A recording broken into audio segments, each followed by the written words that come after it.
pala si Leonardo Villa from Andrain North Surang. Kaya kami Rodjan Manindin. Nagmadyan na kalan na lang na.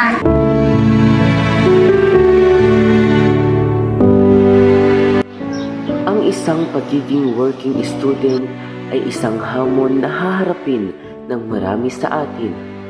Sa kabila ng mga pagod at sakripisyo, mayroon itong mga benepisyo at aral na hindi matututunan sa loob lamang ng silid-aralan, kagaya na lamang ni Leonardo at ni Rogen. Bata pa lamang ako, mabibigat ako ang aking mga trabaho. At mag-working student po ako sa sentro para matustusan ko po ang aking pag-aaral. Ngayon, nandito na po ako sa grade 12 senior high school. Minsan, mag-working student po ako para lang po matustusan ko po ang mga kailangan sa pag-aaral. Hindi po madaling magsabayin ang trabaho sa pag-aaral. Dahil sa kailangang pagtugma ng oras sa pag-aaral at trabaho, natututunan ni Rogen at ni Leonardo ang pagpaplano at pagtutok sa mga prioridad niya sa buhay. Hindi natin maaaring baliwalain ang ating mga obligasyon sa pag-aaral dahil sa trabaho, at kailangan nating maging maingat sa paggamit ng bawat minuto ng ating oras. Ang trabaho ko sa Maynila, naglilinis, housekeeping po ako sa Maynila. Sometimes, pinapagalitan po ako dahil sa maling gawain. Pwede itawid?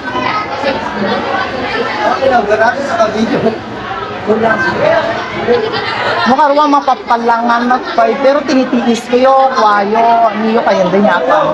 Ang mahalaga, ang mahalaga, nagsusumikap, kahit napapagalitan, dahil doon sa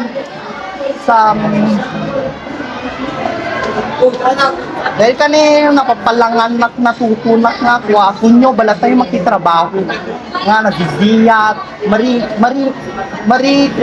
alisto nga kwa kaya no trabaho kwa talaga nga trabaho pa dahil bilang isang working student siya ito kasabayan magtrabaho ng pag-aaral naampun na dahil nung kwarong kanuan maliit na pag-uwan ang eskwela dahil magtrabaho na albaso magtrabaho na sentro balik ako nga kasi ang pag-aaral sa trabaho ang pagpalangan dayakan mo marika padala pero kato naglutin nalaman da nga ay kung nyo balas tayo nilutin wato kayo balas magpadala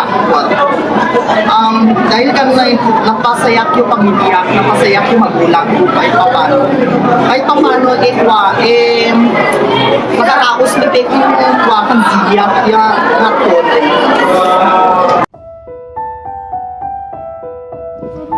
Sa kabila ng mga sakripisyo at paghihirap ni Leonardo, ay natulungan niya ang kanyang pamilya at kailanman hindi siya naging pabigat. Ngunit mapagtagumpayan niya kayang tulungan ang kanyang sarili sa pag-aaral.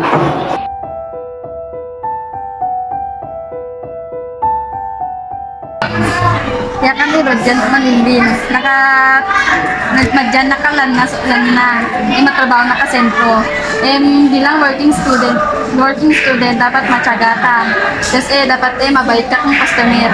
Tapos, dapat pakwada nito, dapat sundin mo. Kasi nung maring sinundin, pwede ka tanggalin ka agad. Dapat marespeto ka. Mas aniyo, kaya nyo customer nito, dapat intindihan mo laman yung dapat marika matipturya. Yo, trabaho balat ng kasentro, all around, mungkin, mapahugas na ng carrots, tapos makuha ng repolyo, mag-wrap ng Shanghai, tapos mag-customer. Tapos yun, nagpapasukli din ako, tsaka binabantayan ko yung pera ng boss ko. Parang katiwala lang din, ganyan. Tapos yun, doon ka na din na natutulungan yung parents ko sa bilang working student, natutulungan ko na din yung parents ko para hindi na rin ako pabigat sa kanila, ganyan. Tapos yung iba din na sobra-sobra din na mga na sweldo ko, binibigay ko din sa parents ko, bumibili ako ng ulam namin, ganyan. Tapos yung mga assignments o pinapagawa ng teacher sa akin, ginagawa ko na din pagkatapos ng trabaho ko. Hindi rin naging madali ang naging buhay ni Rojen dahil isa siya sa mga naging breadwinner sa kanilang pamilya. Sa bawat oras na kanyang inalalaan para sa trabaho, ay siya namang balakid sa oras ng kanyang pag-aaral. Mapagtatagumpayan kaya ni Rojen ito? Tapos order ako sa Shopee, pinapagalitan ako ng mama ko, sobra-sobra. Tapos mga pera ko nung dapat kami sa school. Sobra, napapagalitan ako, napapalo.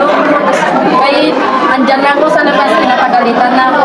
Ikaw, kunyan, saan ka pupunta, pero andyan lang ako sa gilid. Tapos yun, siyempre, din ako, parang feel ko, hindi nila ako, favorite. Feel ko parang hindi ako yung anak ng mga mama ko. Tapos, ako yung inspiration ko naman sa buhay ko. Siyempre, yung family ko, pati yung si God. Tapos,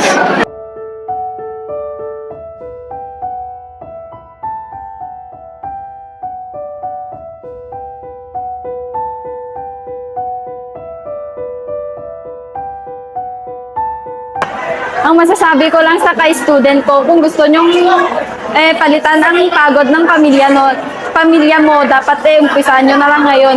Dapat magpakitang gilas ka, dapat pakita mo na may tutulong ka, hindi yung puro salita lang. Dapat dapat magtrabaho ka para may maitulong ka kahit papano sa pamilya mo. Basta magpakitang gilas ka lang, okay na sa kanila yun.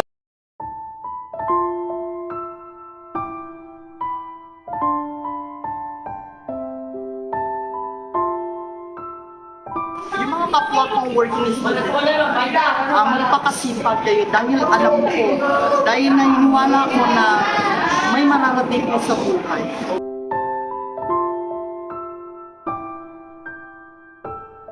Ang masasabi ko lang sa working student ko, ipagpatuloy nyo lang yan hanggang makamit natin ang pangarap natin. Huwag nyo ikaya ang pag-working student kasi yan ang dahilan kung bakit nandito tayo para pagpatuloy ang ating goal or pangarap sa ating buhay.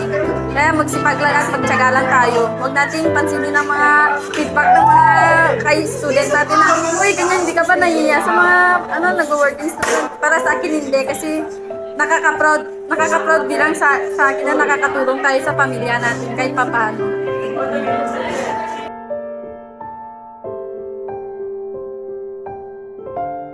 Working student, ipagpatuloy nyo lang yan. Dahil naniniwala ako na maabot nyo lahat ng mga pangarap. Saludo ako sa inyo dahil hindi kayo basa sa inyo mga magulang at na-provide nyo lahat yung mga pangailangan nyo sa paaralan. At dahil dyan, nagsipag kayo, nagpursige kayo, at Pagpatuloy nyo. ipagpatuloy nyo. Una sa lahat, ang pagiging isang working student ay nagtuturo sa atin ng kahalagahan ng pagiging responsable at organisado. Bukod dito, ang pagiging isang mag-aaral na nagtatrabaho ay nagbibigay sa atin ng pagkakataon na maunawaan ang tunay na halaga ng pera at pagtsatsaga. Sa pagtatrabaho, natututunan natin kung paano mag-ipon at mamuhunan para sa hinaharap. Naiintindihan natin ang hirap at pagtatrabaho para sa bawat sentimo na ating kinikita. Kaya't mas nagiging maiangat tayo sa paggasta at mas naa-appreciate natin ang bawat halaga ng pinaghihirapan natin.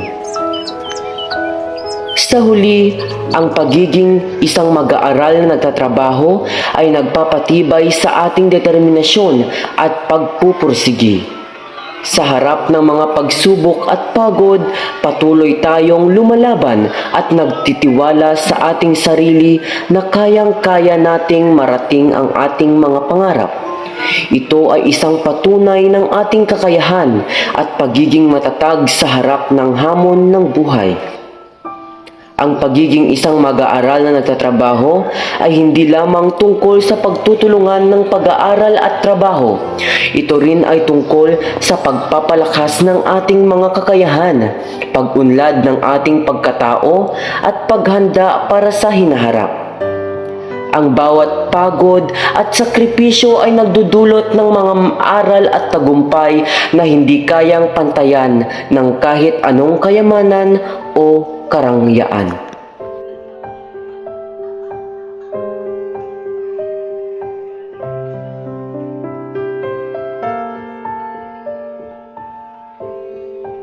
Para sa akin, ang mga working students ay isa sa mga pinaka-masisipag na tao sapagkat sila ay estudyante sa umaga at nagtatrabaho naman sa kanilang mga libreng oras. Naniniwala ako na ang mga taong ganito, masipag at may tiyaga, ay magtatagumpay sa buhay.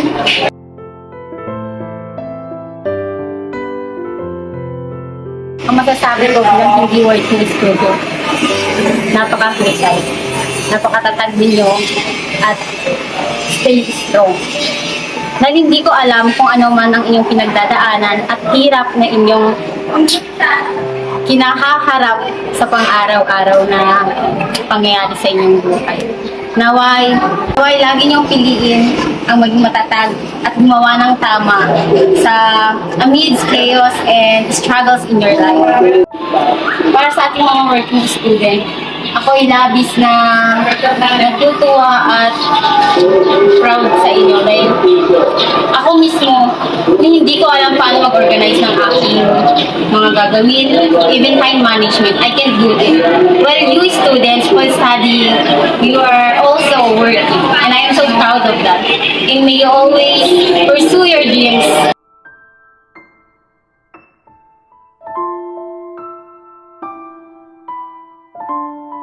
Ang tanging masasabi ko lang sa mga working students out there, magpakatatag kayo, ipagpatuloy nyo yung ginagawa nyo dahil maganda yan at nakakatulong kayo sa mga pamilya nyo. And I'm so proud kasi you know how to manage your time sa trabaho nyo and also sa pag-aaral nyo.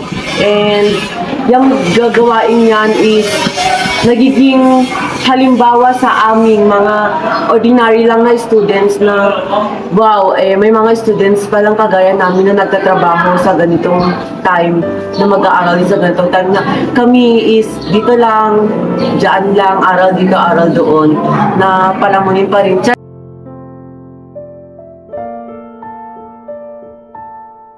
Ako pong muli si Jenrick Mansenido na nagsasabing kung may tiyaga, may nilaga. And to all the working students out there, I salute you. Mabuhay kayong lahat.